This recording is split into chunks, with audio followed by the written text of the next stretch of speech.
myself Sanjeev Kumar Yadav, and today I am going to talk about variety development in India. और sir, Bharat की जनसंख्या 145 करोड़ से ज्यादा हो चुकी है और इतने सारे लोगों को प्रत्येक दिन भोजन की आवश्यकता होती है, परंतु जिस रफ्तार से जनसंख्या की वृद्धि हो रही है कृषि उत्पादों में उस रफ्तार से बढ़ोतरी नहीं हो पा रही है। तो जनसंख्या की आपूर्ति की पूर्ति करने के लिए किसान कड़ी मेहनत करता है और कृषि उत्पादों की वृद्धि के लिए कुछ मेथड्स का उपयोग करता है। इसी में से एक है वैरायटी डेवलपमेंट।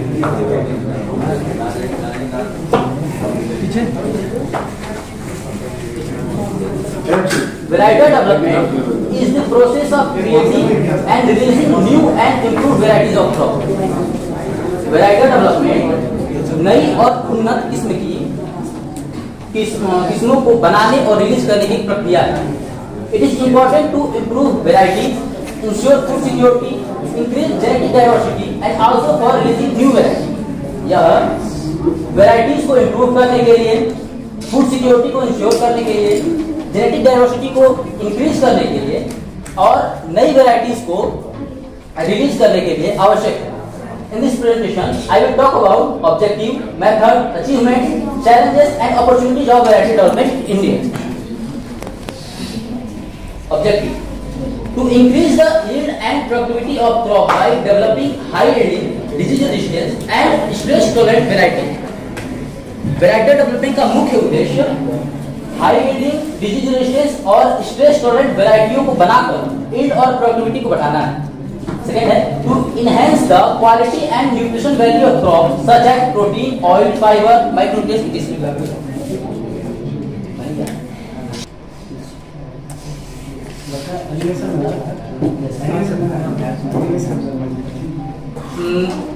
वैरायटी डेवलपमेंट का सेकंड उद्देश्य है क्रॉप में ऐसे इसेंशियल न्यूट्रिएंट्स को डालना जैसे प्रोटीन, ऑयल, फाइबर, माइक्रोन्यूट्रिएंट्स जो कि हमारे बॉडी के लिए आवश्यक होते हैं। Developing crop varieties integrated genes from wild relatives and traditional varieties to utilise and conserve genetic resources. जैसा आप लोग को पता होगा कि जो फसल हम खेत में लगाते हैं उससे ज्यादा रोग प्रतिरोधक क्षमता उसकी वाइल्ड स्पीसीज में होती है। तो वाइल्ड स्पीसीज का वो जीन जो कि रोग प्रतिरोधकता को बढ़ाता है उसे निकालकर अपनी फसल जो हम खेत में लगाते हैं उसमें डालना, जिससे कि रोग प्रतिरोधक क्षमता को बढ़ाया जा सके क्रॉप्स में। Promoting crop diversification to enhance food security. Food security को इनहेंस करने के लिए ऐसे जगहों पर ऐसी वैरायटीज को प्रमोट करना जहां पे कि कुछ स्पेशल या कुछ स्पेसिफिक किस्मों पर या फसलों पर ज्यादा निर्भरता है, इसे कम करते हुए इसका मेन उद्देश्य ये भी है developing varieties that have specific attribute such as aroma, taste, colour. ऐसी वैरायटीज को बनाना जिसमें अरोमा, टेस्ट और कलर इनहेंस हो, उसकी सेल्फ लाइफ अधिक हो और प्रोसेसिंग क्वालिटी भी अच्छी हो। इसके कुछ मेथड्स हैं जिससे कि वैरायटी डेवलपमेंट को आसानी से पूरा किया जाता है। सिलेक्शन ऑफ ब्रीड लाइन, किसी भी अगर फसल को बनाना है या उसमें कुछ बदलाव करने तो हमें सबसे पहले एक ऐसा प्लांट लेना होगा जो कि बेस्ट हो अपने पूरे ग्रुप में। तो पहला मेथड है selection of breed line. Second है आइडेंटिफिकेशन ऑफ जीनोटाइप। अगर हम किसी फसल में कुछ बदलाव करना चाहते हैं तो हमें पता होना चाहिए कि हमें क्या बदलाव करना है और उसका कौन सा जीनोटाइप है, क्योंकि अगर हमें कोई फसल लंबी है और उसको बॉनी करना है तो हमें ड्रॉप जीनोटाइप खोजना पड़ेगा। तो पहला सेकंड प्रोसेस है आइडेंटिफिकेशन ऑफ प्रोमिसिंग जीनोटाइप, जिससे कि हमें वो वांछनीय गुण प्राप्त हो सके फसलों में। सेकंड भैया थर्ड है evolution of performance. This involve testing the promising genotype under various agroclimatic condition.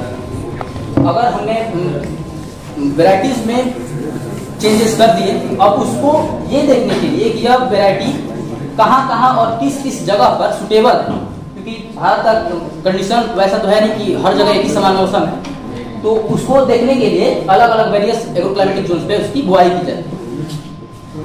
Fourth है रिलीजिंग एंड नोटिफिकेशन। ये पता हो जाने के बाद कि यह फसल किस जगहों के लिए सुटेबल है, किस जगह में सुटेबल नहीं है, उसके बाद रिलीज और नोटिफाई किया जाता है किसानों को। This involves the approval and notification of the new varieties by the state and central government. और सेंट्रल गवर्नमेंट और स्टेट गवर्नमेंट अपने अपने स्तर पर इसकी रिलीज और नोटिफिकेशन करती है। Maintenance of variety, this involve the preservation of the genetic purity and identity of the new variety. अब जब अगर फसल क्रॉप बन गई तो उसकी आइडेंटिटी को प्रिजर्व करना है बहुत जरूरी है, कहीं वो अन्य फसलों में मिक्स ना हो। वैरायटी डेवलपमेंट कुछ अचीवमेंट्स हैं। हरित क्रांति के बाद भारत में बहुत सारी किस्मों का विकास हुआ है, उन्नत किस्में आई हैं। उन्हीं में से जैसे राइस में है पद्मा, बाला, कृष्णा, साकेत, इंदिरा और बहुत सारी ऐसी उन्नत किस्में हैं जो कि अभी भारत में उपलब्ध है। बीट में पूसा जागृति, पूसा आदिति, HD 3411, श्रीराम 303, 252 और भी बहुत सारी हैं। वैसे इमेज में है HQP15, HQ4 एंड HM8 भैया। और भी बहुत सारी क्रॉप्स हैं जो कि भारत में उनको वैरायटी डेवलपमेंट के द्वारा इंप्रूव किया गया है और अच्छी उपज प्राप्त की जा रही है। जैसे पल्सेस में है chickpea, pigeon P, Lendl, oil seed में है मस्टर्ड, सोयाबीन, ग्राउंडनट, वेजिटेबल्स में टमाटो, ब्रिंजल, ओकरा, कैबेज और भी बहुत सारी हैं।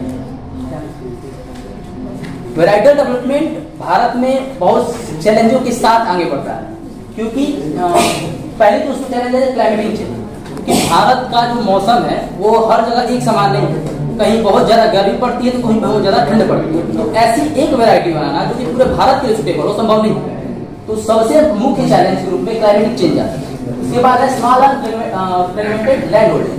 भारत की जनसंख्या ज्यादा होने के कारण यहाँ के फार्मर्स को ज्यादा लैंड होल्ड कैपेसिटी नहीं मिल पाती। इसकी वजह से वैरायटी डेवलपमेंट की गति थोड़ी रुक जाती है। इनएडिक्वेट इरिगेशन फैसिलिटी, भारत में जो सिंचाई की व्यवस्था है वो भी थोड़ी सुस्त है।